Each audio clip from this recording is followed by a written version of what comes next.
Olá pessoal, está começando mais um conteúdo exclusivo para vocês, diretamente do Japão, com as principais novidades que aconteceram no país até a data do dia 6 de novembro de 2024. Hoje falaremos aí sobre o primeiro registro de neve do Monte Fuji, agora nesse outono.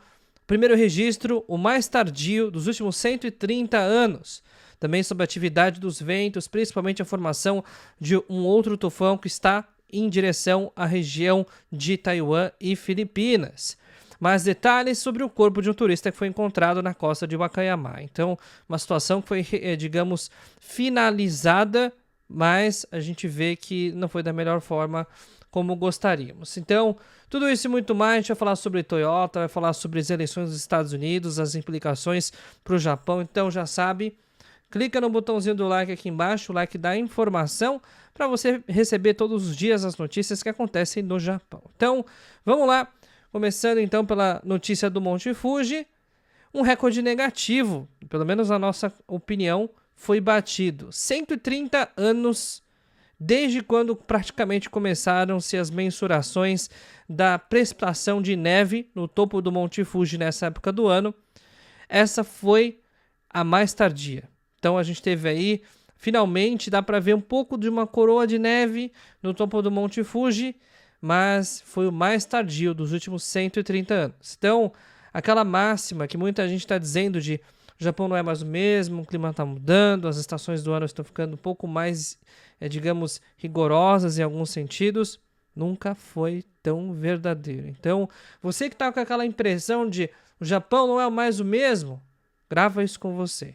Não é só você que está pensando dessa forma. São 130 milhões de pessoas que pensam igual a você. Então, é uma situação bastante diferente e é importante que vocês entendam exatamente o que está acontecendo para não ficarem, digamos, iludidos em cenários que já não existem mais. Passado, infelizmente, já foi. A gente vive no presente e tem que olhar para o futuro. E vamos lá. Agora a gente vai falar sobre a formação desse outro tufão. Infelizmente, temos mais um no Pacífico que está se aproximando agora das Filipinas. A perspectiva é que esse tufão não vá mudar a rota e subir para o Japão, mas a gente vai ficar monitorando aqui, trazendo as atualizações para vocês. Não se trata de um super tufão, nessa época do ano já é um pouco mais atípica, mas a gente vai acompanhar aqui, vai trazer as notícias para vocês. E encerrado o caso da busca do corpo do turista alemão, ou a perspectiva de que ele estivesse vivo, mas ainda em situação, digamos, um pouco mais crítica. Então, o corpo do Claudio Worm, turista alemão, foi encontrado na costa de Wakayama. Por enquanto, as informações ainda são um pouco estranhas, porque o corpo estava flutuando em um local. A gente teve aí, o celular dele foi encontrado num local diferente, não tão próximo assim do ponto onde o corpo dele foi encontrado, mas na mesma cidade.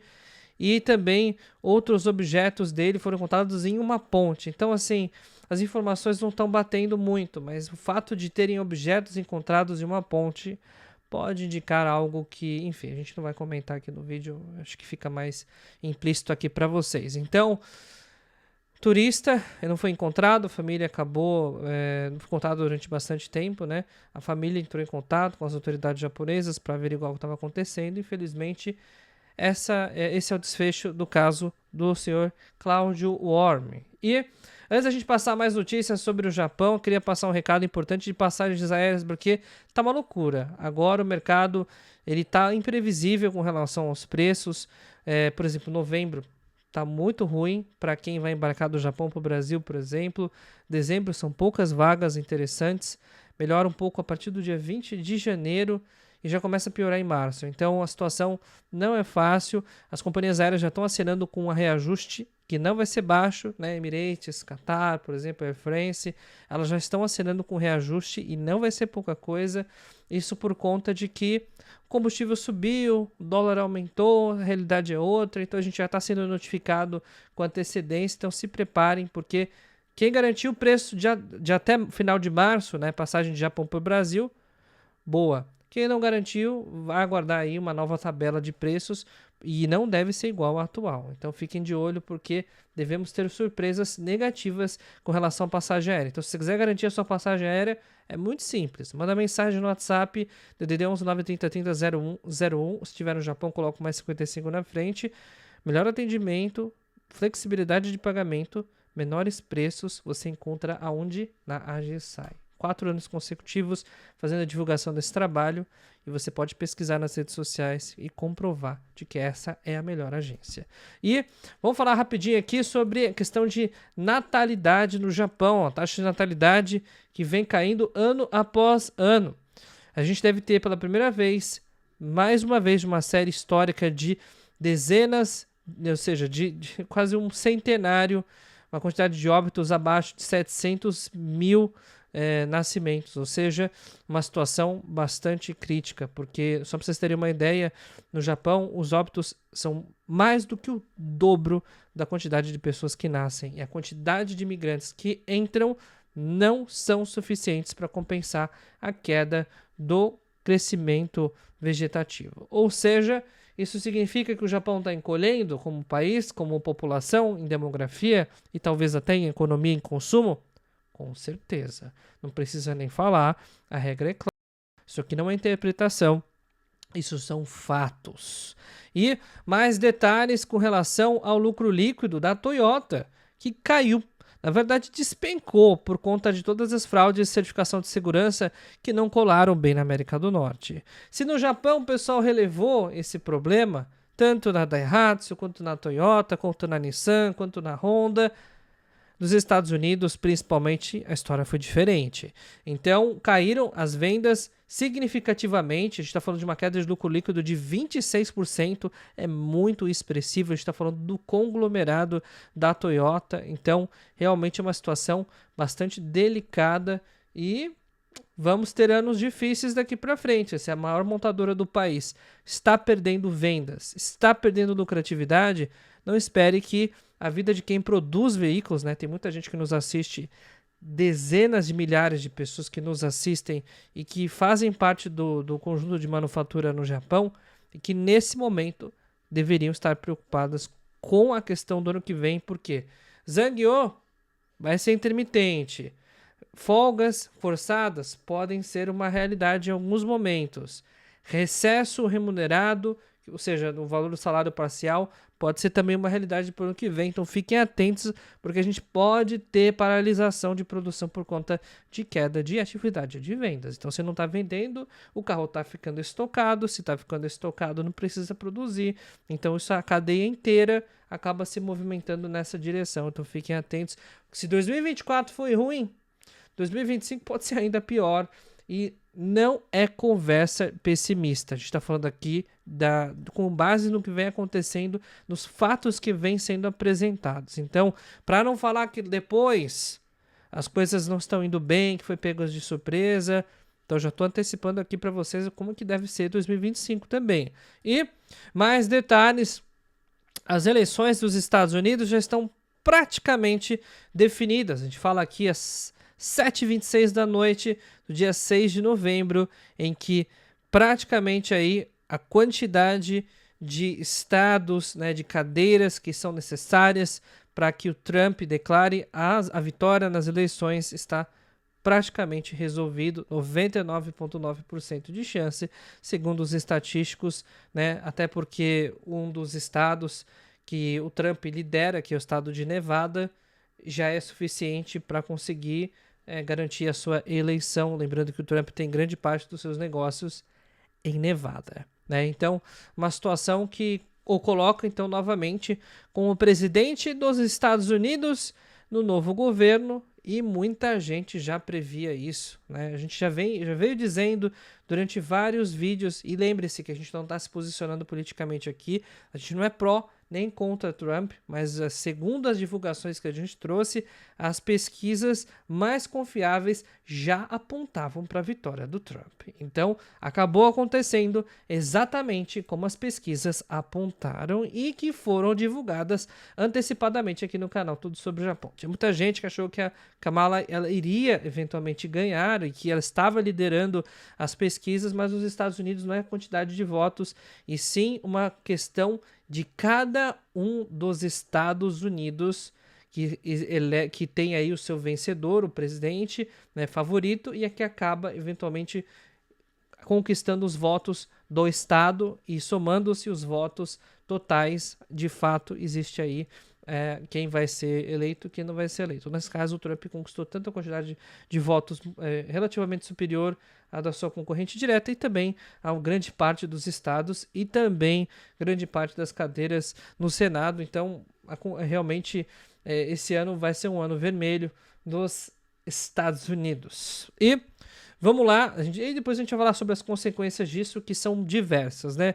Enquanto isso, a crise na Rússia, aí, entre Rússia e Ucrânia, parece não ter fim, né?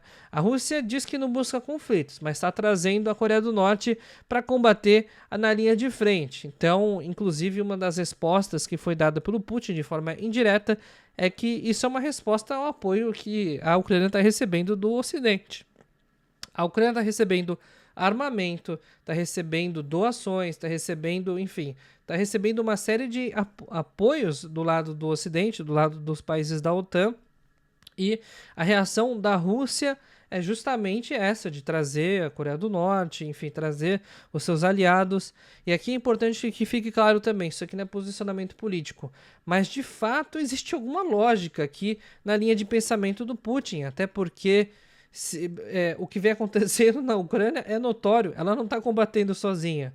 Então, a Rússia está sendo condenada nesse momento porque está combatendo, que está aliciando a Coreia do Norte. Mas vamos lá, não existem regras aqui dentro dessa guerra. Mas se existe algum país que nesse momento está recebendo, digamos, incentivo e tudo, é a Ucrânia. Claro que ela foi invadida, né? A Ucrânia não provocou, não invadiu o território russo, então ela está do lado de quem defende. Então, teoricamente, tem um pouco mais de respaldo. Mesmo assim, as regras deveriam dar soberania nacional e, obviamente, cada país deveria combater por conta própria. Mas não é isso que está acontecendo nesse momento na Ucrânia. E, de novo, não estou fazendo nenhum tipo de apologia ao Putin, muito menos depreciando o que ele está falando. Estou dizendo que, segundo a lógica do Putin, é isso que está sendo feito. E, claro, a gente precisa entender melhor as consequências disso. O porta-voz do Kremlin já disse que não sabe do que esse negócio de Coreia do Norte, está combatendo a linha de frente. Ele foi evasivo nas colocações. Por quê? Porque isso representaria uma escancarada escalada do conflito, uma vez que a Coreia do Norte seja explicitamente combatente do lado da Rússia. Isso é diferente de você fazer doação, é diferente de você dar incentivos, né, para a Ucrânia. Então é uma situação diferente e, obviamente, a Rússia não quer ver isso escalando de forma perigosa, né? Então, a situação, por enquanto, é essa, né? É um conflito que a gente está mencionando mais agora por conta da existência da Coreia do Norte. E também tem mais informações aqui que tem impacto no câmbio. O Japão e a Arábia Saudita estão concordando em um acordo aí, de fato, para gerar estabilidade no Oriente Médio. E isso é muito significativo para o Japão. Por quê? Porque o Japão é extremamente dependente do petróleo. O Japão é extremamente dependente do óleo que vem desses países. Então, se o Japão consegue um acordo bom com esses países, adivinha o benefício que ele vai conseguir do ponto de vista de custo do petróleo. É isso mesmo, o Japão pode sim iniciar sua volta por cima através dessa relação próxima com o Oriente Médio, que regula o preço do petróleo atualmente, o qual o Japão é um dos principais países que sofrem com os reajustes. E, mudando um pouco de assunto, temos aqui a Seven & i, que é o grupo Seven, que está testando robôs de entrega, então está mudando o seu sistema aí, de fato, de funcionamento. perspectiva é que as lojas sejam cada vez mais autônomas daqui para frente e essa tecnologia vem aí para conseguir fazer isso. Lembrando que muita gente perguntou sobre a lesão do Ohtani Shohei, né, que agora passa por uma cirurgia no ombro esquerdo. Ele perdeu desempenho nos últimos jogos e a maior estrela do beisebol japonês e uma das principais, se não a maior estrela do beisebol internacional, está afastado por lesão. Pois é, não teve como evitar, a cirurgia foi feita e agora ele encontra-se em recuperação e deve passar algumas semanas afastado, infelizmente, no momento muito importante da temporada. E o iene se valoriza, apesar de uma queda aparente com relação ao dólar. O dólar subiu bastante, o iene está acompanhando a subida do dólar e as outras moedas estão caindo. É isso que acontece com o real, por exemplo, nesse momento, que é uma moeda que está sendo extremamente depreciada e o Japão está acompanhando os Estados Unidos justamente pela proximidade política, econômica, dependência entre os dois países e principalmente os interesses que os Estados Unidos possuem com o Japão do ponto de vista comercial. E pessoal, vocês que gostaram do vídeo, não se esqueçam sempre, se não clicaram no like anteriormente, já clicam. Compartilhe esse vídeo com seus amigos, porque todos os dias é importante vocês receberem as notícias, mas esse é um dos maiores incentivos que vocês podem dar pra gente. Lembrando que, além de passagens aéreas e também empregos no Japão, temos oportunidades de visto japonês, certificado de elegibilidade, compra e venda de ienes, seguro viagem, dinheiro PES, exportação de pet pro Japão. Então, tudo isso que vocês precisarem, manda mensagem no WhatsApp aqui em cima. A GSAI é a agência mais competente para tratar desses serviços e isso já está ficando realmente muito claro para todos, beleza? Então, pessoal, até o vídeo de amanhã, todos os dias, atualizações que acontecem no Japão.